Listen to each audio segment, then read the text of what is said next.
আমার রান্নাঘরে আপনাদের স্বাগত। আমি আজকে বানাবো আলুর পরাঠা। দেখুন কত সুন্দর হয়েছে। বাড়িতে অবশ্যই বানাবেন, কেমন হয়েছে আমাকে কমেন্ট করে জানাবেন।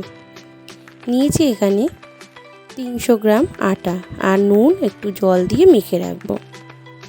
আটাটা আমার মাখা হয়ে গেছে। এদিকে আমি কড়াইটা বসিয়ে দিয়েছি, কড়াইটা আমার গরমও হয়ে গেছে। দিলাম সাদা তেল।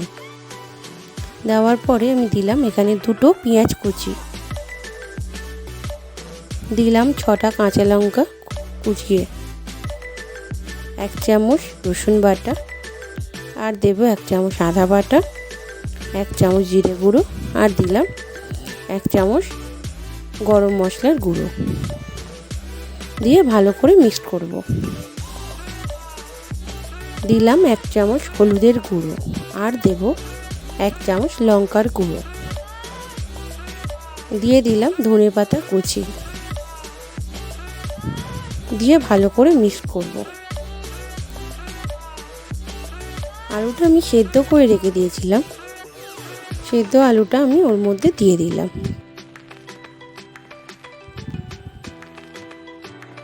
দিয়ে ভালো করে আমি মিক্স করব। দিলাম স্বাদ মতন চিনি, আর দিলাম নুন,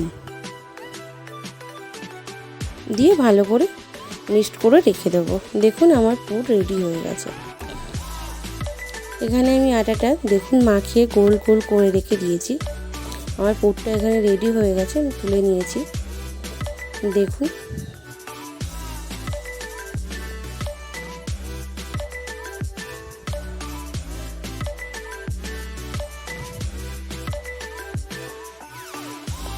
গোল করে আলুর পুরটা মাঝখানে দিয়ে দিলাম।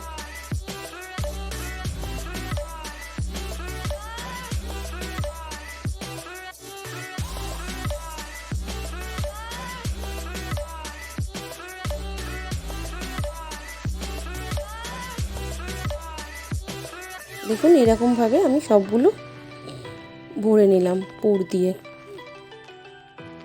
এবার বেলে নেব একটু আটা দিয়ে।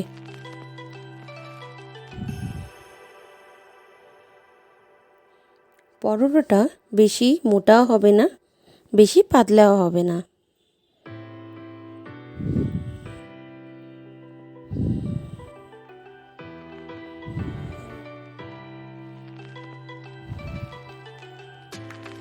দেখুন এইভাবে সবকটা করে নেব।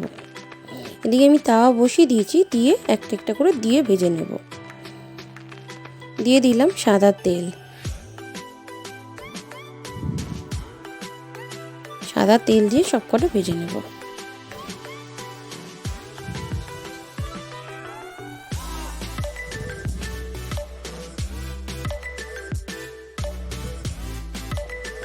দেখুন কত সুন্দর ফুলে গেছে। এইভাবে সবকটা আমি ভেজে নেব। ভাজা আমার কমপ্লিট হয়ে গেছে। দেখুন কত সুন্দর হয়েছে। যদি ভালো লাগে লাইক করবেন, শেয়ার করবেন, সাবস্ক্রাইব করবেন।